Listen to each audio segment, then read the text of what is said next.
हाल ही में इंडिया के कई एस्पायरिंग डॉक्टर्स एनटीए यानी नेशनल टेस्टिंग एजेंसी से नाराज हैं और सुप्रीम कोर्ट जा रहे हैं इंसाफ की मांग को लेकर। इस साल ना ही तो नीट के एग्जाम्स ढंग से कंडक्ट करे गए, लेकिन अलेजिडली इसके पेपर्स भी लीक करे गए हैं। और तो और जब इस एग्जाम के रिजल्ट्स रिलीज हुए तो वो काफी चौंका देने वाले थे। पहले तो जानते हैं कि प्रॉब्लम्स क्या क्या हैं। इस बार हाई रैंक इन्फ्लेशन के वजह से कट ऑफ बहुत ज्यादा था। एक्सेसिव ग्रेस मार्क्स भी बहुत सारे बच्चों को दिए गए हैं। इसके अलावा स्टूडेंट्स के सवाल एनटीए से हैं और एनटीए उसका ढंग से जवाब नहीं दे रही है। अलेजिडली नीट के पेपर्स भी लीक हुए हैं और तो और जो एग्जाम के रिजल्ट्स 14 तारीख यानी 14 जून को रिलीज होने वाले थे वो इलेक्शन रिजल्ट्स के दिन 4 जून को रिलीज हुए। चलिए तो पहले जानते हैं कि बच्चे और एजुकेटर्स आखिर प्रोटेस्ट कर क्यों रहे हैं। National eligibility cum entrance test यानी नीट एक नेशन वाइड मेडिकल एग्जाम है और 2019 से ये एग्जाम एनटीए यानी नेशनल टेस्टिंग एजेंसी ऑर्गेनाइज करवा रही है। ये एग्जाम 3 घंटे और 20 मिनट यानी 200 मिनट का होता है और ओएमआर शीट्स पर मार्किंग के द्वारा किया जाता है और इसकी चेकिंग में ह्यूमन इंटरवेंशन नहीं है। एक इंसान को 180 प्रश्नों को अटेम्प्ट करना होगा, जिसमें से हर सही उत्तर के लिए +4 मार्क्स मिलेंगे और हर गलत आंसर के लिए -1 मार्किंग होगी। जब सबने ध्यान से इन रिजल्ट्स को देखा तो इसमें कई सारी प्रॉब्लम सामने आई।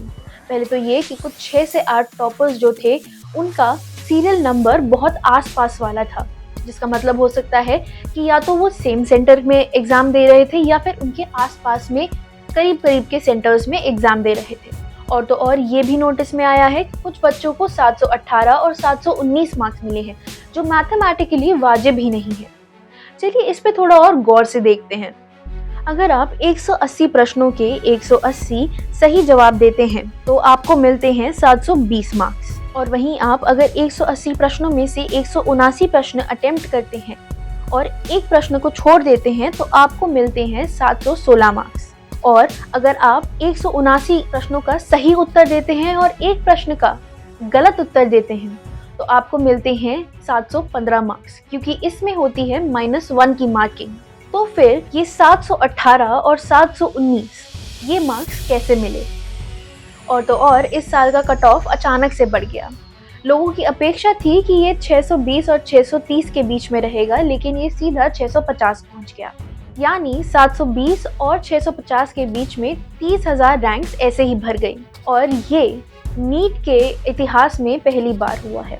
इस बार कुछ 67 यानी 67 बच्चों को परफेक्ट स्कोर मिला है, यानी 720 आउट ऑफ 720, और इनमें से कुछ 6 से 8 बच्चे जिनको 720 में से 720 मिले हैं यानी परफेक्ट स्कोर मिला है, वो एक ही सेंटर में से हैं। 5 मई को नीट के एग्जाम्स कंडक्ट हुए थे और 7 मई को पटना पुलिस ने कुछ 13 लोगों को अरेस्ट करा नीट के पेपर्स लीक करने के इल्ज़ाम में। आज कई बच्चे और कई एजुकेटर्स सड़कों पर हैं और एनटीए यानी नेशनल टेस्टिंग एजेंसी से सवाल पूछ रही है और जवाब मांग रही है। सोशल मीडिया पे नीट फ्रॉड ट्रेंड कर रहा है। अब जानते हैं कि एनटीए का इन सारे सवालों पे क्या जवाब था।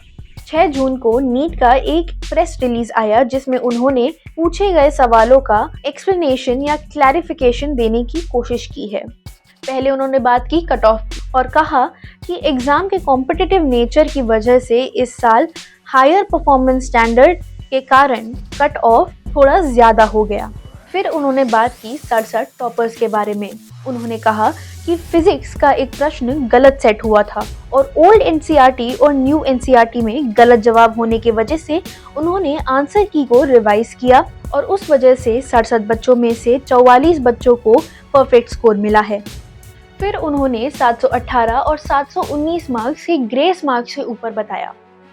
एनटीए के मुताबिक हाई कोर्ट में कुछ पिटिशंस डाले गए थे और कुछ एग्जाम सेंटर्स में एक्सटर्नल फैक्टर्स की वजह से स्टूडेंट्स का टाइम वेस्ट हुआ था और इसी टाइम लॉस को कॉम्पनसेट करने के लिए बच्चों को ग्रेस मार्क्स दिए गए।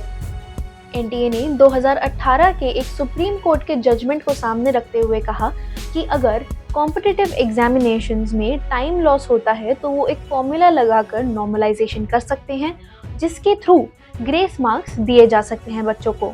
लेकिन यहाँ पर भी एक कॉन्ट्रडिक्शन है, क्योंकि ये जजमेंट फ्लैट एग्ज़ाम के लिए दिया गया था, जहाँ पे साफ साफ कहा गया है कि ये judgement admission to educational institutes other than engineering and medical पर ही लागू होगा।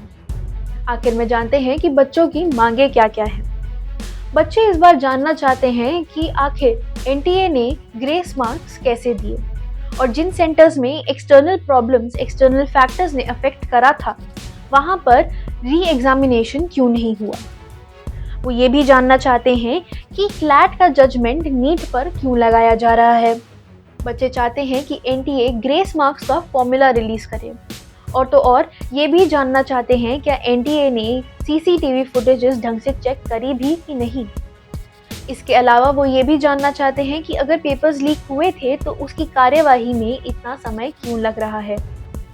इस सब के दौरान स्टूडेंट्स एंड एजुकेटर्स चाहते हैं कि एक हाई लेवल इंडिपेंडेंट कमेटी का गठन हो और वो एक इम्पार्शियल तरीके से इस पूरे केस की इन्वेस्टिगेशन करे और लोगों को उनके सवालों के जवाब दें।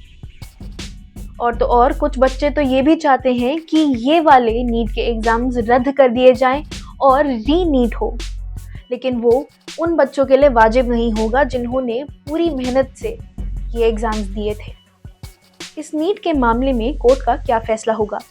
क्या एग्ज़ाम्स फिर से कंडक्ट किए जाएंगे या फिर इसका कोई और ही अलग से रास्ता निकल के आएगा?